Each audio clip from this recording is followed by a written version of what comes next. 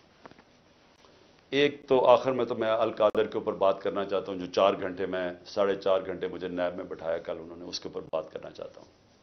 لیکن اس سے پہلے میں اپنے سپریم کورٹ کے ججز سے آج اپنی قوم کی طرف سے اپیل کرتا ہوں. دیکھیں، آپ اس وقت ہماری آخری امید ہے. پاکستان میں اب رول آف لا ختم ہو چکا ہے. آئین اس ملک کے اندر تقریباً ختم ہو چکا ہے.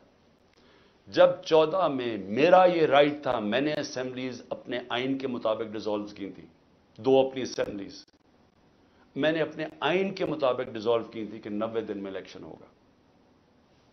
کدھر گیا الیکشن؟ 14 مئی کی انہوں نے ڈیٹ دی چیف جسٹس صاحب نے اور سپریم کورٹ. 14 مئی گزر گئی، کسی کو کچھ فرق ہی نہیں پڑا. تو اس کا مطلب تو آئین جب آپ کا گیا ہے تو رہ گیا جنگل کا قانون. اب تو اس میں مطلب کہ جو طاقتور وہ فیصلہ کرے گا کون سا آئین کی شکل پہ چلنا ہے. اس نے نظریہ ضرورت تو شروع ہو گیا پاکستان میں. میں اپنے سپریم کورٹ کے ججز کو، مجھے پتہ ہے آپ کے اندر اختلافات ہیں. دیکھیں، ملک کے لیے بہت ضروری ہے. آپ نے اگر اس ملک کی جمہوریت کو نہ بچایا اور آخری امید اب آپ رہ گئے، یہ تاریخ آپ کو معاف نہیں کرے گی. کیونکہ جا رہا ہے جس طرح پاکستان جا رہا ہے، یہ ساری ہماری ڈیموکریسی کو ڈسمینٹل کیا جا رہا ہے. سارے جو جمہوریت کے ادارے ہیں وہ ایک ایک کر کے تباہ کیے جا رہے ہیں. یا جمہوریت نہیں ہے اب. ہم تو میں بیٹھا ہوتا ہوں ہر روز کہ کس دن آ کے مجھے پکڑ لیں گے. ایک دم انٹرنیٹ بند کر دی پکڑ کے. یعنی کون سی جمہوریت میں ہوتا ہے؟ سارے لوگوں کو جیلوں میں ڈالتے. مجھے یہ نہیں پتا میں اب کسے کانٹیکٹ کسے کروں. میرے سے کانٹیکٹ ہی کوئی نہیں ہو رہا. نہ مجھے لیڈرشپ ملتی ہے، نہ کوئی ملتا ہے. جو میں زوم پہ میٹنگ کرتا تھا، انہوں نے وہ انٹرنیٹ بند کر زوم ہی ختم کر دیا. تو میں تو تیار بیٹھا ہوں کہ جو بھی کرنے کے لیے آئیں گے، جب بھی پکڑیں گے، میں تو خیر تیار بیٹھا ہوں، ہر روز تیار ہوتا ہوں. لیکن میں آپ سے، سپریم کورٹ کے ججز صاحبان، دیکھیں قوم آپ کی طرف دیکھ رہی ہے اور یہ آپ کی یونٹی اس قوم کے لیے بہت ضروری ہے. آپ کے اوپر اب ہے کہ اس ملک کی جمہوریت کے لیے سٹینڈ لیں. آپ کے لیے ضروری ہے کہ اس ملک کو آپ بچائیں کہ یہ ٹوٹل جنگل کا قانون، بنانا ریپبلک بن رہا ہے ہمارا ملک. یہاں کسی شہری کو اس وقت جو آج آواز اٹھاتا ہے، کوئی تنقید کرتا ہے، اس کو یا اٹھا کے لے جاتے ہیں، یا اس کو مارے پڑتی ہیں، یا ان کی بزنسز بند کر دیتے ہیں. یعنی یہ تو ایسے لگ رہا ہے کہ ہم وہ ہٹلر کے گسٹاپو کے دنوں میں بیٹھے ہوئے ہیں. یعنی ہمارے لیے تو وہ دن آ گئے. تو موزز سپریم کورٹ کے ججز صاحبان، یہ آپ کے اوپر بہت بڑی ذمہ داری ہے. اور اللہ ان لوگوں کو، جن لوگوں کو ذمہ داری دیتا ہے، ان کے اوپر امتحان بھی بڑا ڈالتا ہے. یہ آپ کے اوپر ہے ہماری جو رئیس جمہوریت ہے اس کو بچانا، کیونکہ ہمیں اور اب کوئی امید نہیں نظر آ رہی. آخر میں القادر کے اوپر دیکھیے جی، اب آپ نے ایسے سمجھنا ہے کہ یہ ساری جو ایک کیبنٹ کے اندر فیصلہ ہوا تھا 3 دسمبر 2019 میں، اب آپ نے ایسے دیکھنا ہے کہ آپ میرے کیبنٹ ممبرز ہیں اور آپ نے کیا فیصلہ کرنا ہے. یہ میں نے اب سارا میرا جو کیس بنا ہوا ہے وہ یہ کہہ رہے ہیں کہ یہ عمران خان آپ نے فیصلہ غلط کیا. آپ نے یہ فیصلہ اس لیے کیا کہ وہ القادر ٹرسٹ جو 1 سال پہلے بننا شروع ہو گیا تھا، آپ نے فیصلہ کیا اور اس کی گراؤنڈ بریکنگ ہو گئی تھی اس سے 7 مہینے پہلے. لیکن یہ کہہ رہے ہیں کہ وہ القادر ٹرسٹ میں کیونکہ آپ کو فائنینشلی فائدہ ہوا، جو کہ نہیں ہوا، اس لیے آپ نے یہ غلط فیصلہ کیا. اب یہ فیصلہ کیا تھا ذرا آپ نے سمجھنا کہ آپ میرے کیبنٹ ممبر ہیں. کیبنٹ کے سامنے یہ چیز رکھی گئی کہ جی ہمارے ایک ملک ریاض کے اور این سی اے ہوتا ہے نیشنل کرائمز، ان کی نیشنل کرائم ہوتی ہے ایجنسی. وہ این سی اے نے ملک ریاض کے پیسے فریز کر دیے 190 ملین پاؤنڈ انگلینڈ کے اندر. اور ورڈ یہ سنیں، انہوں نے کہا یہ سسپیشس ٹرانزیکشن ہے. انہوں نے منی لانڈرنگ نہیں کہا. انہوں نے کہا کہ ہمیں شک ہے کہ یہ پیسہ یہ وائٹ پیسہ نہیں ہے، یہ بلیک کا پیسہ ہے. انہوں نے پیسے فریز کر دیے. ملک ریاض اور این سی اے کے بیچ میں ایک اگریمنٹ ہو جاتی ہے، ان کے وکیل اگریمنٹ کر لیتے ہیں۔ اس اگریمنٹ کے تحت یہ فیصلہ ہوتا ہے، ملک ریاض کہتا ہے کہ یہ جو 190 ملین پاؤنڈ ہے، یہ میں پاکستان میں جو میں نے سپریم کورٹ کو وعدہ کیا تھا، جو میرے اوپر جرمانہ لگا تھا، میں یہ اس اکاؤنٹ میں ڈالنا چاہتا ہوں سپریم کورٹ کے۔ ہماری کیبنٹ کے سامنے اب یہ آتا ہے کہ آپ کے پاس دو چوائسز ہیں۔ اگر آپ اس کو، یہ اگریمنٹ کو کانفیڈینشل رکھیں گے، یعنی آپ کیبنٹ کے اندر کھولیں گے نہیں، کیونکہ انہوں کا یہ تھا کہ جب کیبنٹ میں اگریمنٹ کھلے گی تو وہ پبلک ہو جائے گی، کیونکہ کیبنٹ کے منٹس پبلک ہو جاتے ہیں۔ تو انہوں نے کہا کیونکہ وہ پبلک ہو جائے گی اس لیے ہم اس کو کانفیڈینشل رکھتے ہیں، لیکن اگر عدالت کھولنا چاہے تو وہ کھول سکتی ہے، یا کوئی ایجنسی نیب کوئی کھولنا چاہے کھول سکتی ہے۔ یہ تھی اگریمنٹ۔ لیکن اگر آپ یہ نہیں مانتے، اب یہ ذرا غور سے سنیں، اگر آپ اس کو کانفیڈینشل نہیں رکھتے تو آپ کو پاکستان کی گورنمنٹ کو برطانیہ کے اندر جا کے کیس کرنا پڑے گا کہ یہ جو 190 ملین پاؤنڈ ہے یہ پاکستان سے منی لانڈرنگ ہو کے گیا ہے، اور آپ کو ثابت کرنا پڑے گا کہ یہ پاکستان سے منی لانڈرنگ ہوئی ہے۔ اب سمجھ گئے؟ اب اگر آپ یہ کیس ہار گئے تو یہ پیسہ انگلینڈ میں رہ جائے گا، یہ آپ کا 190 ملین پاؤنڈ چلا جائے گا، یہ انگلینڈ میں رہ جائے گا۔ تو اگر آپ کو کیس جیت جاتے ہیں تو پھر وہ پاکستان میں آئے گا، اور وہ دوسری مد میں آئے گا، وہ آئے گا اس مد کے اندر کہ یہ جو سپریم کورٹ کی جو اکاؤنٹ ہے اس میں نہیں جائے گا، گورنمنٹ آف پاکستان کو آ جائے گا منی لانڈرنگ کا۔ اب کیبنٹ کے اندر ڈسکشن کیا ہوتی ہے؟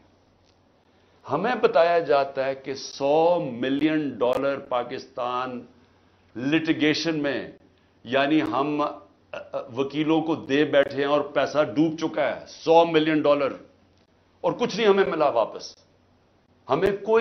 ہمیں لیگل ایکشن سے آج تک ایک آنا نہیں ملا، اور انہوں نے کہا یہ 5-6 سال لٹیگیشن چلے گی، اور کوئی گارنٹی نہیں ہے کہ آپ ثابت کر سکیں گے کہ جی منی لانڈرنگ کا پیسہ ہے آپ یہ، اور اگر آپ نے ثابت نہ کیا تو یہ پیسہ انگلینڈ چلا گیا۔ اب یہ تھا کیبنٹ نے کیا فیصلہ کیا، آپ کیا فیصلہ کریں گے کہ کیا مجھے 190 ملین پاؤنڈ مل رہا ہے وہ پاکستان آ جائے اسی وقت؟ ہمیں بڑی ڈالرز کی ضرورت تھی، ہمیں ہمیشہ ہوتی ہے، آج بھی ہمیں ڈالرز کی ضرورت ہے، اور کبھی اتنا پیسہ پاکستان نہیں آیا۔ کیا ہم اس پیسے کو فوری طور پہ لے آئیں اور سٹیٹمنٹ میں کر دیں، یا پھر ہم قانونی کارروائی میں پڑیں جو کہ 5-6 سال چلے گی اور پتہ نہیں پیسہ آئے گا نہیں؟ مجھے ایک آدمی بتا دیں کہ جو اس سے اختلاف کرے گا کہ وہ پیسہ پاکستان لے آؤ۔ میں یہ پوچھنا چاہتا ہوں کہ کون سا احمق ہوگا جو پتا ہوگا کہ آپ نے کیس بھی نہیں، یعنی کون سا یہ جوا کھیلے گا اور 5-6 سال انتظار کرو اور ہو سکتا ہے پیسہ ہی نہ آئے؟ تو ساری کیبنٹ نے فیصلہ کیا کہ جناب ٹھیک ہے، کانفیڈینشیل اگریمنٹ ہم مان لیتے ہیں، پیسہ پاکستان آ جاؤ۔